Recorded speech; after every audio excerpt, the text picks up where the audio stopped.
So here's a wild one.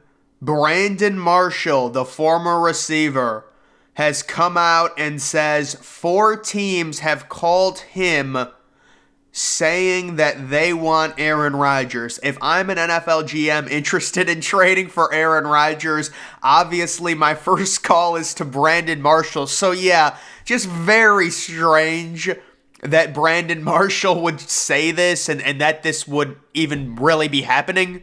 I'm guessing Brandon Marshall is just trolling everyone, but I don't know if this was on NFL Network or his show or something, but Brandon Marshall said, this was yesterday, he said, this morning I had 4 GMs call me about Aaron Rodgers. It doesn't make sense, right? I'm trying to understand the visual of Brandon Marshall waking up at 7 in the morning and getting just inundated with calls from GMs about Aaron Rodgers. And he has to put the one GM on hold to talk to the other GM. What just doesn't... I mean, I'm all for trolling people and stuff like that. I hope he starts making up more stuff. But why would GMs call Brandon Marshall and ask about Aaron Rodgers' availability? It's just so random. And we had the combine kickoff yesterday, and there's always a darling, especially when it comes to the defensive lineman, and that darling was Nolan Smith, who went from kind of a fringe first-round product to very likely a top 15 pick. He runs the 40 in 4.39. With his height, his athleticism, that speed around the edge, that's a top 15, top 20 type pick, guaranteed in my opinion. We'll have to see what happens with him, but he's an interesting story who was injured much of this year, was a former number 1 overall recruit, goes to Georgia, doesn't have necessarily the great production, but that combine is certainly, I'd say, guaranteeing him he's going to be a first rounder. He's getting a ton of hype.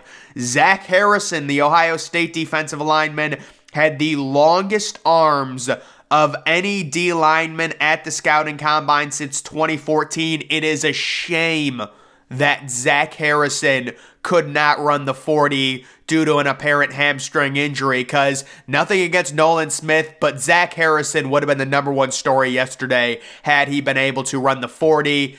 He did track in high school. He is a ridiculous athlete, and the fact that he has arms like that, it's just so easy to get to the quarterback, get your hands on the quarterback.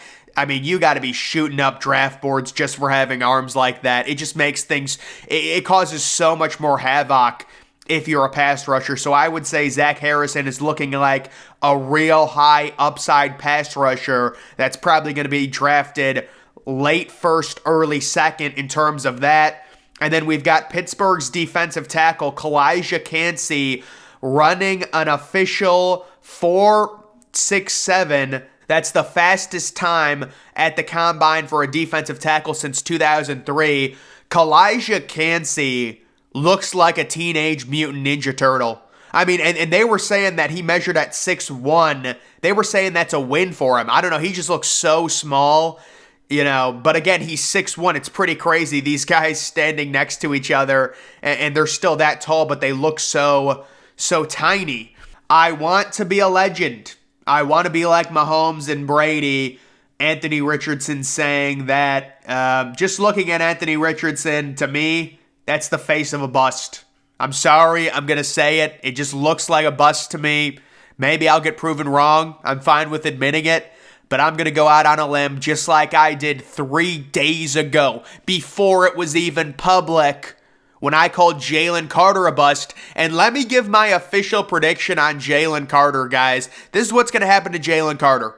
Jalen Carter has a great lawyer. He's probably going to get cleared of everything. He's apparently meeting in court or something on April 18th, which is 2 weeks before the draft.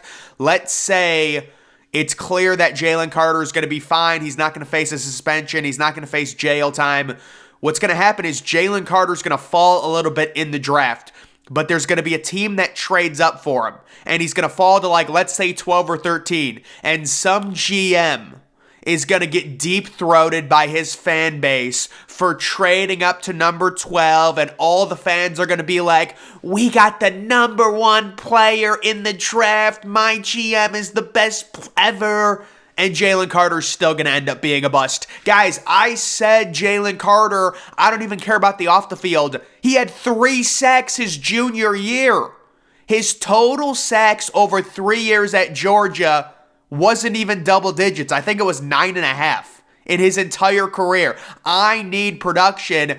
I don't even care about the off the field. I said Jalen Carter was going to be a bust. He's going to fall down the board a little bit. Teams are going to take other defensive end prospects in front of him that are more in terms of like the total package. But then there'll be some GM who's like a whiz kid who wants to outsmart everyone. He's going to draft him at they're going to trade up at number 12. He's going to get deep-throated by the fan base. All the fans are going to be like, oh my God, we just got the number 1 player at number 12. My GM is the best. And he's just going to be a bust. I'm telling you, that's what's going to happen to Jalen Carter.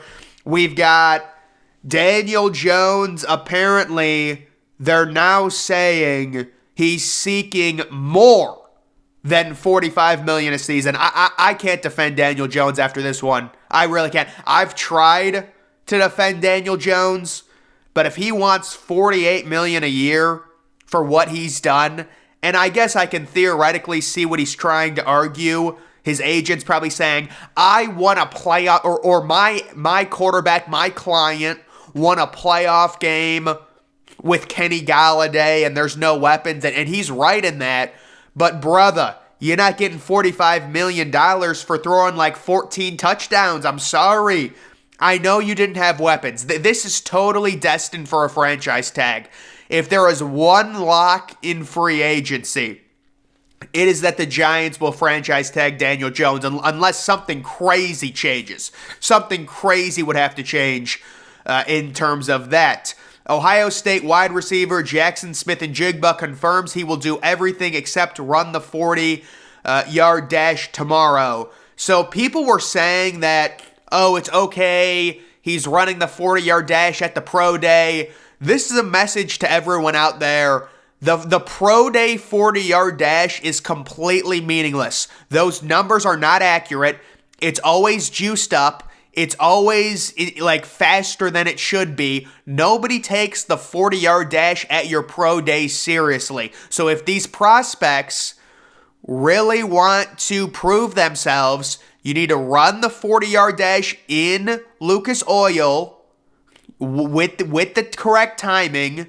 Like this whole idea that, oh, he'll just run it as pro day. The times are meaningless. They're all inaccurate, and none of the scouts take them seriously.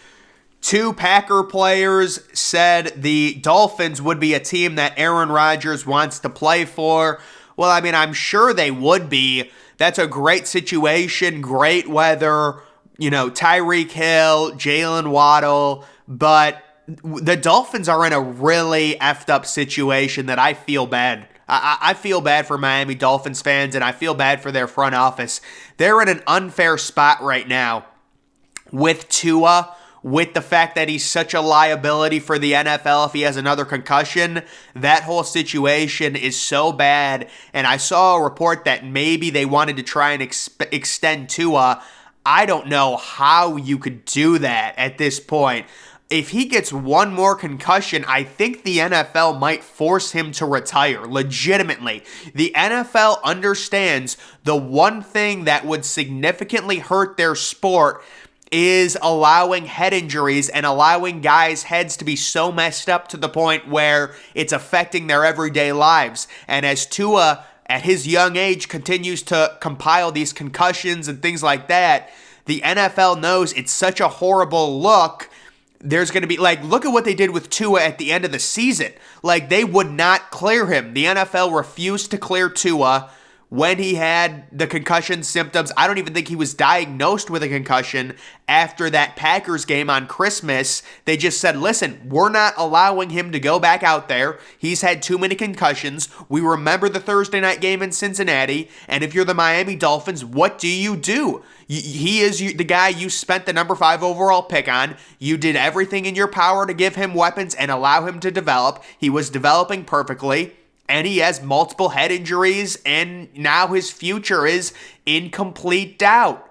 It is so sad, but yeah, I mean, I'm the Dolphins, like, it's just like, would you consider Aaron Rodgers with Tua there? I mean, Aaron Rodgers has his own issues in the form of him trying to retire after every season, so, like, there's a major problem right now with the Packers trying to trade Aaron Rodgers. He would have to commit to playing, like, the next 2 years if they wanted to get a first-round pick for him. Apparently, teams are a lot more reluctant now. When it was thought of, oh, Aaron Rodgers is going to get you a top 10 pick, guaranteed, probably a second-round pick as well. Now it's becoming more and more likely. The teams are like, this dude is totally uncertain. He's contemplating retirement right now. He was contemplating retirement last year. He's going to be contemplating retirement next year if he doesn't retire after this year. So it's... I don't know what's going to happen to Aaron Rodgers. I'm tired of speculating on it because we all did it last year, and I was convinced he was going to leave the Packers, but he didn't. So that's just kind of the Aaron Rodgers situation. Who knows what's going to happen? I don't want to say he's not going to Vegas, but the stuff I've heard recently says Vegas is more interested in a younger quarterback, so we will have to see. But guys, that's going to do it for this video. Make sure you're following me on Twitter. Link to that's always in the description. I'm, of course, the Depressed Ginger. Thank you for watching.